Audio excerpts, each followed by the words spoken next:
네, 두 번째 시간입니다. 우리 기업 분석은 이제 4절 기업 분석에 대해서 공부를 해볼 건데요. 우리 기업 분석은 크게 질적 분석과 양적 분석으로 나뉜다라고 앞선 영상에서 배웠습니다.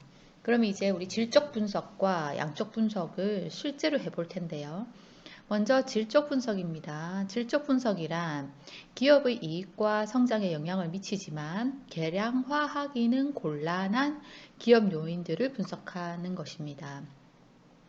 계량화하기는 좀 곤란한 것들, 예를 든다면 회사의 연역 또는 경영 전략, 기업 성장성, 기업 경영자의 능력, 기업 이미지, 노사관계, 연구개발 등이 이제 속하는 게 질적 분석이라고 할 수 있습니다. 이에 반해 양적 분석은 기업이 공시한 재무제표를 중심으로 분석하는 거니까 당연히 계량화, 수량화가 가능하겠죠. 기업 분석은 이제 실무상 몇 가지 단점을 내포는 하고 있습니다. 첫째, 내재 가치 평가 모형의 다양성으로 인해서 시장 가격에 주관성이 개입될 가능성이 크다는 점이 있습니다. 둘째, 회계 처리 기준 중 어느 것을 사용하느냐에 따라서 재무제표가 달라질 수 있고요. 회계 자료는 흔히 자의적일 수 있고요. 또 미래 이익의 예측 능력에 차이가 있기 때문에 좀 객관적이지 못할 수도 있다는 점입니다. 셋째, 기업의 진정한 가치를 파악하는 데 걸리는 분석 시간이 좀 길다라는 단점이 있고요.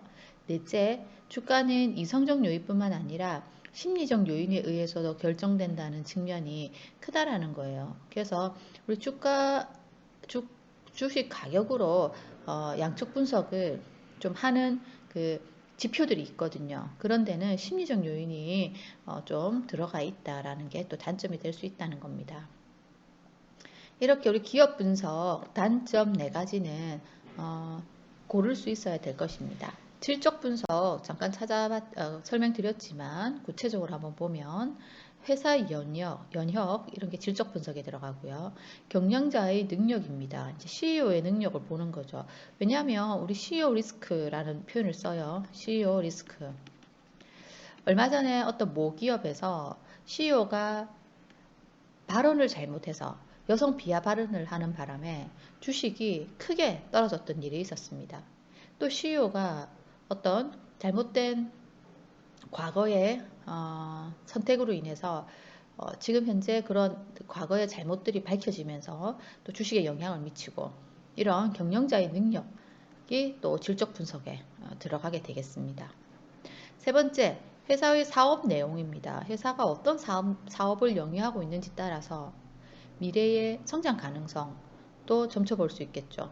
또는 우리 정부에서 아주 지지하고 있는 사업이냐 이런 것들도 들어갈 수가 있습니다. 그 다음에 업계에서의 위치 분석입니다. 업계에서 상위에 들어가고 있는 리딩하는 기업인지 이런 거겠죠. 그다음 노사관계 분석입니다. 노사관계가 굉장히 원활한 기업인지 아니면 항상 분쟁 속에 있는지 이런 것도 질적 분석에서 긍정적이냐 부정적이냐 판단의 척도가 될 수 있습니다. 그 다음 기타 요인들입니다. 기타 요인들도 굉장히 많겠죠. 어떤 분석 판단의 기준이 되는 요인들이 있습니다. 환율에 굉장히 민감한 기업이라든지 또는 어떤 정책과 굉장히 밀접한 산업이라든지 이런 것들도 질적 분석의 한 요인으로 쓰일 수가 있습니다. 다음은 양적 분석입니다. 양적 분석은 대부분 재무제표를 분석함으로써 이루어집니다. 그러면 재무제표는 무엇이냐? 기업의 어떤 성적표라고 보시면 되겠습니다. 재무제표에는 재무상태표, 지금 현재 재무의 상태를 나타낸 재무상태표, 그 다음에 손익계산서, 손실과 이익 등을 나타낸 손익계산서, 그 다음에 이익잉여금 처분계산서, 잉여금 남은 거, 그러니까 이익 중에서 배분할 거 배분하고 쓸 거 쓰고 남은 돈이 이익잉여금이죠. 그래서 이익잉여금 처분계산서, 현금흐름표, 수지죠. 돈이 들어오고 나간 거에 흐름이 나와 있는 현금 흐름표 등이 재무제표의 종류들입니다. 이거 말고도 재무제표에는 더 다양하게 더 많이 있습니다. 재고자산 리스트라든지 여러 가지가 있고요. 이런 재무제표를 보고서 재무비율을 분석할 수가 있습니다. 기업의 건전성 정도를 파악하기 위해서 주로 5가지 측면을 고려하게 됩니다. 먼저 수익성, 두 번째 안정성, 세 번째 활동성, 네 번째 성장성, 다섯 번째 유동성이 되겠습니다. 그래서 재무 비율을 분석해서 5가지 측면을 고려해서 건전성을 파악한다 라는 겁니다. 이 5가지 측면을 하나씩 살펴보도록 하겠습니다. 먼저 수익성입니다. 수익성은 얼마의 수익을 올릴 수 있는지를 알아보는 겁니다. 수익성 중요하겠죠. 그래서 얼마의 수익을 올릴 수 있는지를 알아보는 지표입니다. 수익성 관련 재무 비율입니다. 이게 수익성과 관련된 재무 비율이고요. 중요한 개념입니다. 5가지 건전성 파악하는 5가지 중에서 수익성이 중요도 면에서는 높다라고 할 수 있습니다. 수익성 관련 재무 비율에는 첫 번째 총자본이익률이 있습니다. 총자본이익률은 ROI라고 표현할 수 있고요. Return on Investment의 약자입니다. ROI, 총자본이익률이 되겠습니다. 총자본이익률을 구하는 공식은 당기순이익 나누기 총자본이 되겠습니다. 그래서 이건 뭐냐면 총자본 대비 이익이 얼마 남았냐라는 겁니다. 총자본 대비 이익이 얼마 남았냐 ROI가 되겠습니다. 기업의 총체적 수익성을 나타냅니다. 두 번째는 자기자본이익률입니다. ROE가 되겠습니다. 총자본이익률 ROI와 비슷한 개념이지만 분모에 총자본이 아니라 자기자본이라는 게 차이점이 되겠습니다. 그래서 자기자본 대비 얼마의 순이익이 발생했느냐의 개념입니다. 자기자본이익률은 자기자본에 대한 순이익의 비율입니다. 즉 내가 100억을 투자해서 20억을 벌었다 하면 20%가 될 것입니다. 이거는 우리가 건물을 사고 월세를 받았을 때 수익률을 구하는 공식과 비슷합니다. 우리가 건물을 사서 월세를 받았습니다. 수익률이 몇 프로냐? 계산할 때 내가 100억짜리 건물을 사서 20억을 월세를 받으면 20% 수익률이 될 겁니다. 그렇지만 혹시 지렛대 원리를 활용해서 레버리지를 활용해서 대출을 50억을 받았다. 그러면 자기 자본은 50억, 대출 타인 자본 50억, 수익률 20% 해서 총 자본 이익률은 20%가 되겠지만 자기 자본 이익률은 20%보다 크겠죠. 왜냐하면 레버리지를 이용했기 때문에. 그래서 총 자본 이익률과 자기 자본 이익률은 차이가 있습니다. 총 자본 대비 단기 수익이익을 계산하느냐, 자기 자본 대비 단기 순이익을 계산하느냐의 차이점입니다. ROE 굉장히 중요한 개념입니다. 반드시 기억하시고요. 재무제표를 보실 때 ROE를 보는 습관을 들이시면 좋을 것 같고요. 수업 마지막에 삼성전자의 ROE를 보는 사례를 보는 시간을 가질 거니까 그때 다시 설명드리겠습니다. 납입 자본이익률이고요. 매출액 순이익률입니다. 매출액 대비 순이익이겠죠. 예. 이 페이지에서는 자기자본이익률이 제일 중요하고요. 두 번째 총자본이익률 두 번째로 중요하고요. 세 번째 매출액 이익률 이렇게 기억하시면 되겠습니다. 매출액 이익률은 기업의 매출액과 당기 순이익의 비율을 알아보는 그런 개념입니다. 수익성은 결국은 전부 당기 순이익이 분자다. 당기 순이익이 다 분자다 라는 겁니다. 그래서 무엇의 대비 분모에 뭐가 들어가는지만 틀릴 뿐이다. 수익성 관련 지표는 중요하다 해서 네 가지 다 기억 꼭 해주시기 바랍니다. 네 가지를 비교해서 뭐 틀린 점을 찾는 그런 문제 출제 비율이 높습니다. 다음 페이지 보겠습니다.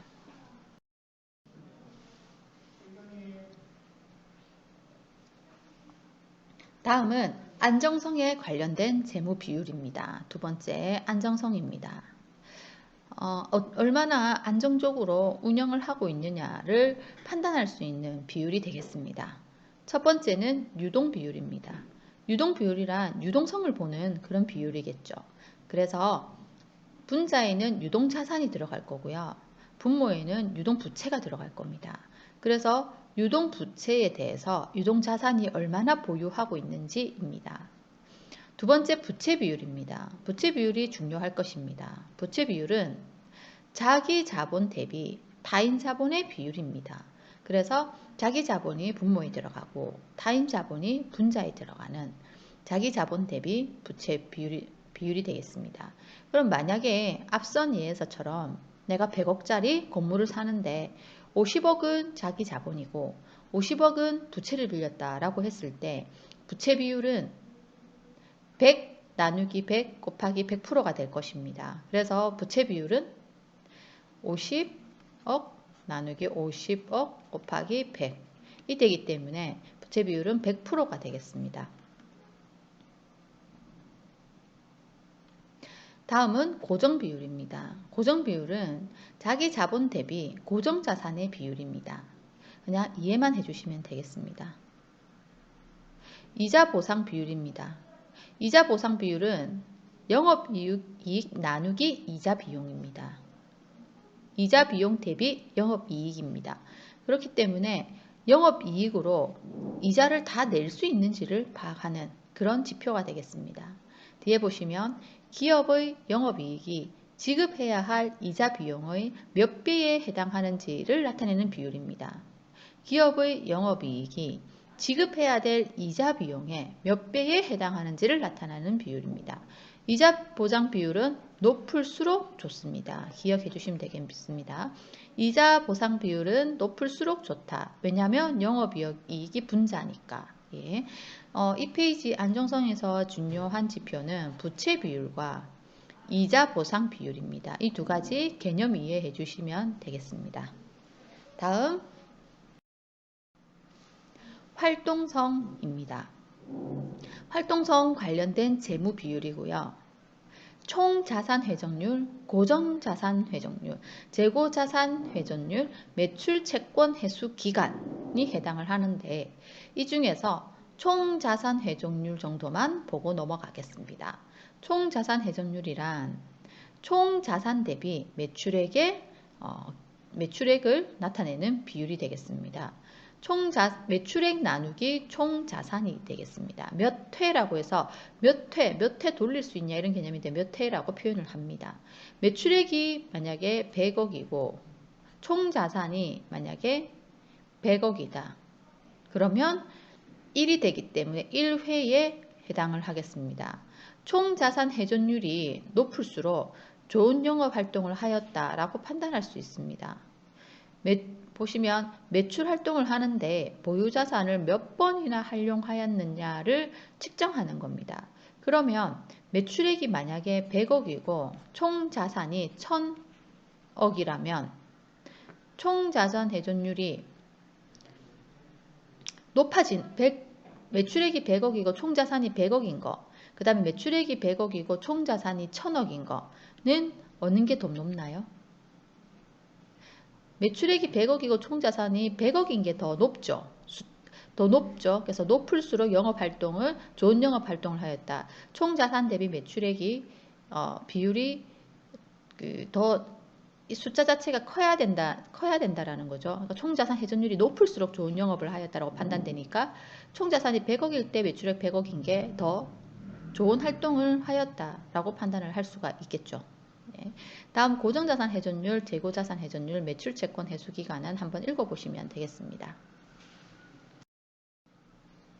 네 번째 성장성 관련 재무 비율입니다. 성장성 관련은 매출액 증가율, 총자산 증가율, 영업이익 증가율이 나와 있고요. 이거는 한번 읽어보시면 됩니다. 그렇게 어려운 개념은 아니니까요. 넘어가겠습니다. 유동성 비율입니다. 유동성 비율은 유동 비율과 당자 비율이 나오게 됩니다. 그래서 유동 비율은 유동자산 나누기 유동부채가 되겠습니다. 단기 지급 능력을 측정하는데 가장 많이 쓰이는 비율입니다. 유동자산 나누기 유동부채 비율이고요. 당자 비율은 당자 자산만으로 단기 부채를 충당할 수 있는 정도를 나타내는 비율입니다. 한번 읽어보시면 되겠습니다.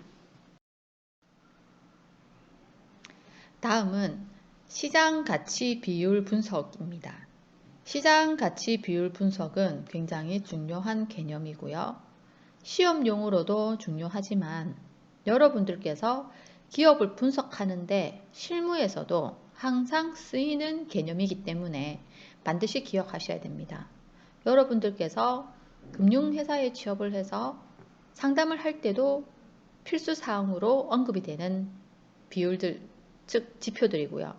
또 여러분들께서 개인적으로 주식을 투자할 때도 이 정도 비율 분석은 반드시 살펴보아야 될 것입니다.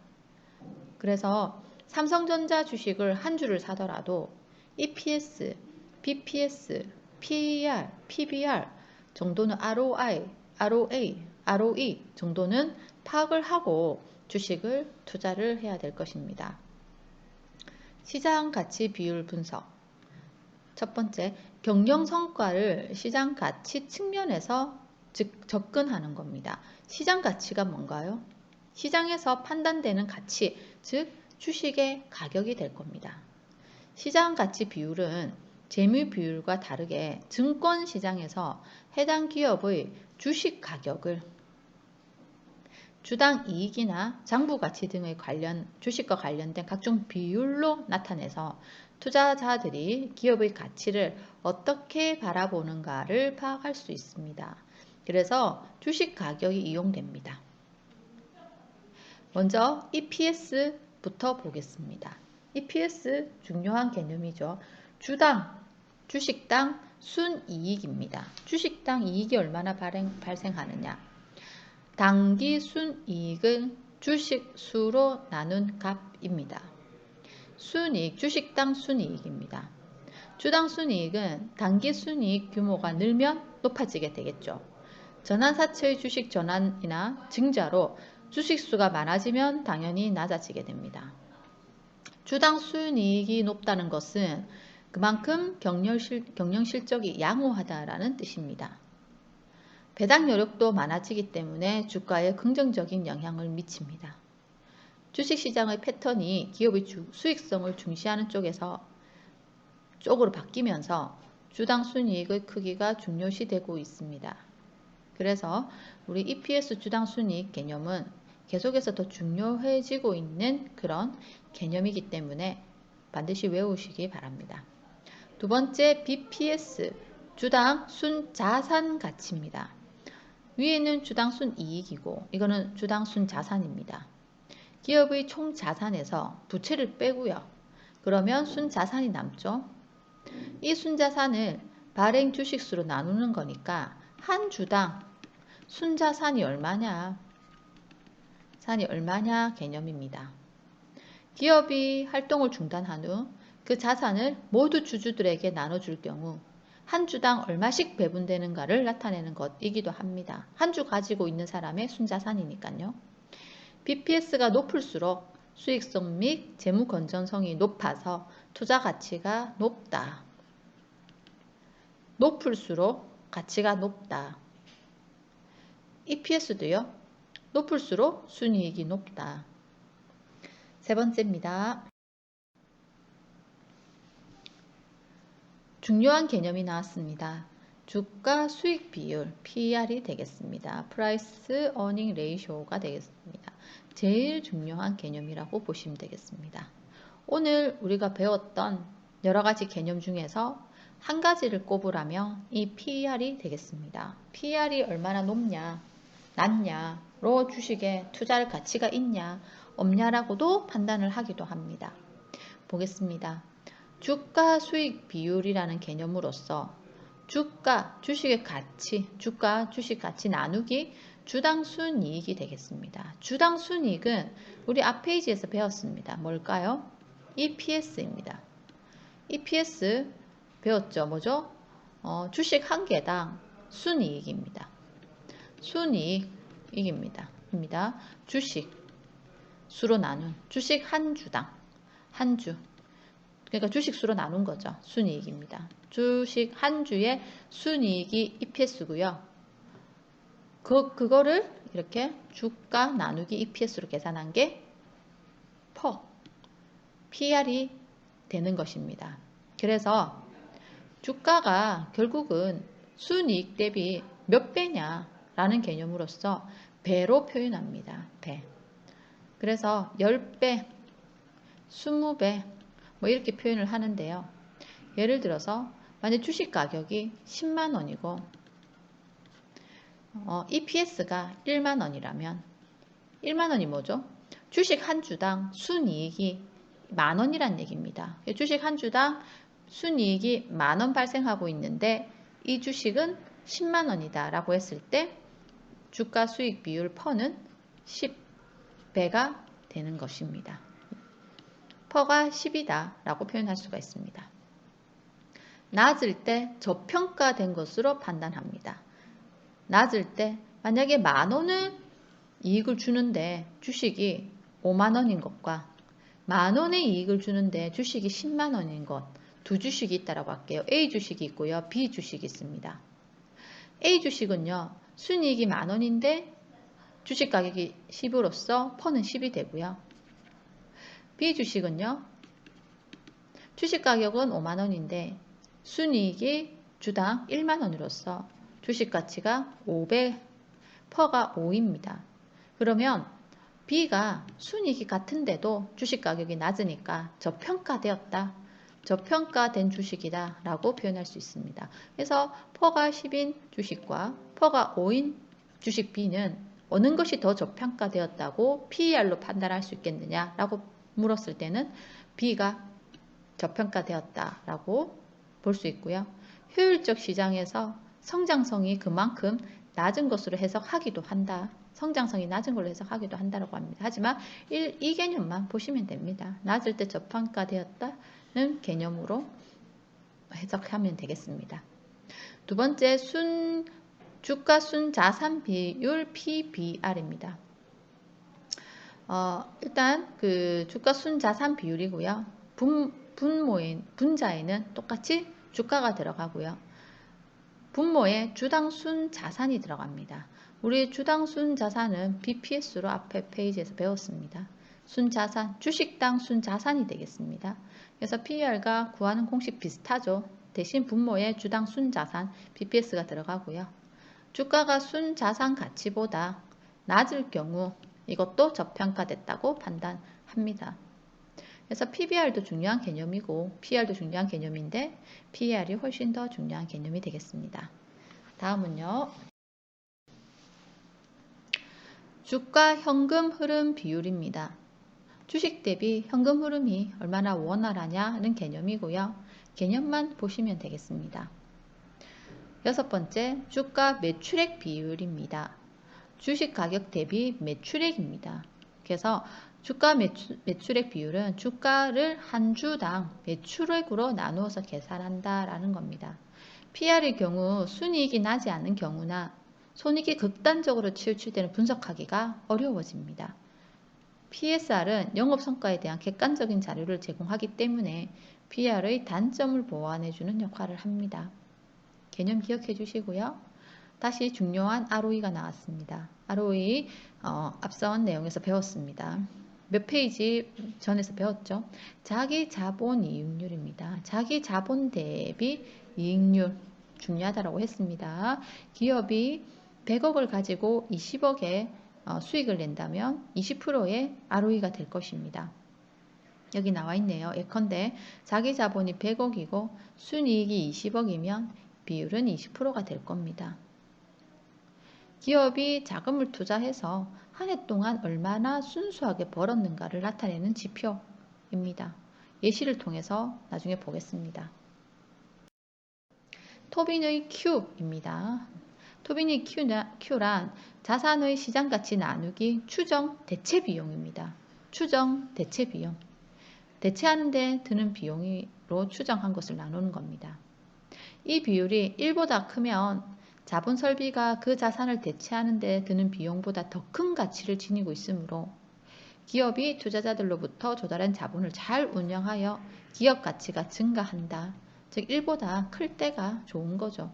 1보다 작을 경우는 시장 가치가 대체 비용에 비하여 저렴하게 평가되었으므로 M&A 대상이 되기도 한다. 이렇게 개념 알고 계시면 좋겠습니다. 9번째, 배당 수익률입니다. 배당 수익률은 한 주당 배당금입니다. 주가 대비. 그래서 얼마나 배당 수익이 발생하느냐, 몇 프로에 내가 배당 수익이 발생하느냐, 수익률 개념입니다. 한 주당 수익률입니다. 그래서 나중에 그 삼성전자의 배당 수익률도 한번 보도록 하겠습니다. 주가 대비 배당금이니까 수익률이 되겠습니다.